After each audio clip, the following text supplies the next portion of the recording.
Senhor que veio a Jeremias, desce a casa do rodeio, que eu vou te falar. Jeremias obedeceu e caminhou até lá.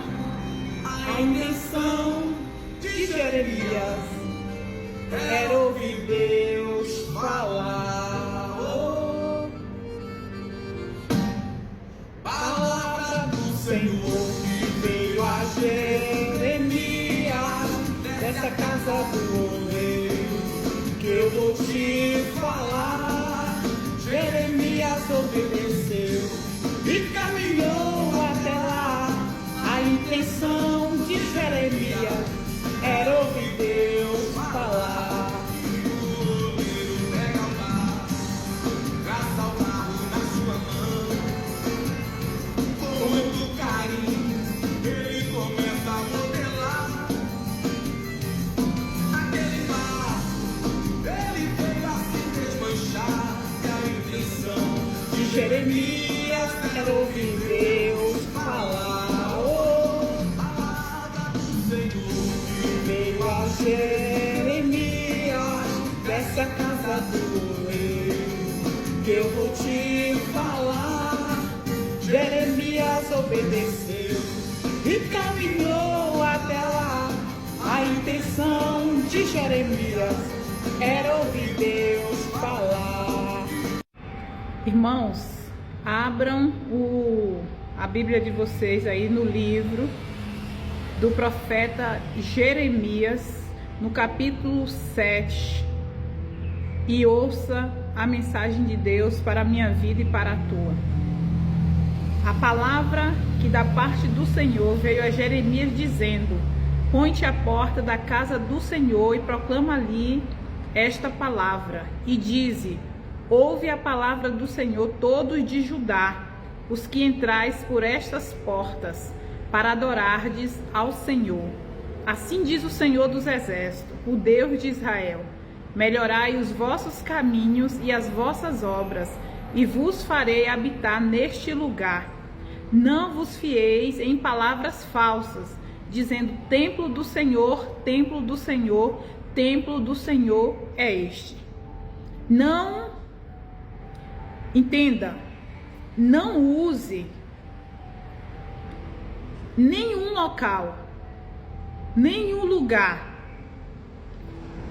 para adorar, esquecendo que você deve adorar somente a Deus. A mensagem que Deus trouxe para Jeremias pregar para Judá mostrava exatamente que os escolhidos do Senhor estavam se desviando do caminho de Deus. Estava se desviando porque passaram a adorar o templo e não a Deus. Eles faziam o que desagradava ao Senhor, eles cometiam abominações, eles serviam a deusa do céu e acabavam esquecendo que o coração deles precisava estar fiel unicamente a Deus. Assim é comigo e com você. Deus, Ele quer que eu e você melhorem os nossos caminhos, que tenhamos o coração temente e obediente a Ele, só a Ele e a nenhum outro Deus. Não podemos nos esquecer que se eu e você nos desviarmos do caminho do Senhor, o peso da mão de Deus virá sobre a nossa vida. Quantas pessoas estão se esquecendo de fazer o que é certo, de seguir os mandamentos, e passam a adorar coisas, a pessoas, a templos, esquece que o coração está cada vez mais frio. diante da presença de Deus. Quantas pessoas estão acreditando que o fato de ir para a igreja, de ir ouvir a pregação, de ler a Bíblia, acredita que já é o suficiente para a sua salvação. E esquecem de ser obedientes ao Senhor, de adorar a Deus de todo o coração. Irmãos, Deus conhece a cada um de nós. Deus sabe se nós somos servos fiéis, se somos verdadeiros, se fazemos o que agrada a Ele ou não.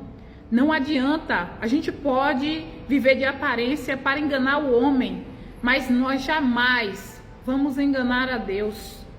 Deus sabe quais são os erros que eu cometo, os erros que você comete.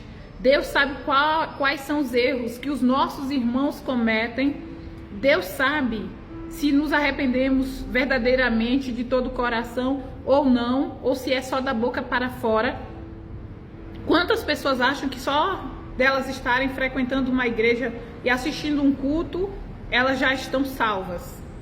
E continua no pecado, continua no erro, continua desagradando a Deus e acha que o fato de ir na igreja e ouvir o culto, de louvar, de pregar, já é o suficiente para ter salvação. Mas aqui nessa palavra que Jeremias foi pregar para os escolhidos de Deus, mostrou exatamente que aquele povo estava com o coração distante do Senhor. Eles falavam templo do Senhor, quando o coração estava distante de Deus. Eles estavam fazendo o que desagradava o Senhor, eles estavam cometendo adultério, eles estavam pecando, eles estavam adorando a deuses estranhos, estavam queimando seus filhos para adorar outros deuses e continuava indo para o templo do Senhor, dizendo templo do Senhor, templo do Senhor, e Deus não estava se agradando disso. Então Jeremias, ele é conhecido como o sermão do templo. Deus manda Jeremias se colocar à porta do templo e proclamar sua palavra ao povo de Judá. O Senhor denuncia a falsa confiança deles em práticas religiosas externas, enquanto viviam em pecado e injustiça. O povo dizia templo do Senhor, acreditando que apenas por frequentar o templo estariam seguros, mesmo sem arrependimento verdadeiro. Porém, Deus deixa claro, não adianta culto, sacrifício, tradição religiosa se o coração estiver longe dele. O Senhor requer mudança de vida, arrependimento e obediência. É isso que Deus quer de nós. Arrependimento sincero e verdadeiro e obediência à sua palavra, fazendo o que é certo, o que é justo, o que é correto. Quantas pessoas julgam nós por causa de situações que acontecem ao nosso redor, mas eu não me preocupo. Você não deveria se preocupar, porque é Deus que tem que conhecer quem nós somos e onde o nosso coração está, se nós estamos servindo verdadeiramente a Ele ou não. É isso que Deus quer. Então eu e você não temos que nos preocupar com o que o povo fala, com o que as pessoas estão dizendo ao nosso respeito, porque a verdade de Deus é que vai prevalecer. Então você tem que entender que não basta ir à igreja, cantar, orar, se nossas atitudes no dia a dia negam nossa fé. Não adianta fingir que servimos a Deus se o que nós estamos fazendo nos bastidores tem desagradado ao Senhor. Então Deus, ele exige de nós coerência. Ele chama o povo para praticar justiça e não oprimir o próximo, ajudar os necessitados e andar em retidão. É isso que Deus quer de nós. A obediência, ela é melhor do que o sacrifício. O Senhor, ele declara que desde Êxodo queria obediência mais do que rituais. Então as pessoas precisam entender isso, nós precisamos entender isso. Deus, ele não quer sacrifício, ele quer obediência. Ele quer que eu e você ande no caminho certo. Então tenha sabedoria, sirva verdadeiramente ao Senhor, firme teus pés e teu coração em Deus, e Deus vai te abençoar, vai te ajudar e vai te livrar de todo o mal. Confie no Senhor e faça o que é certo diante dos olhos do Pai. Amém?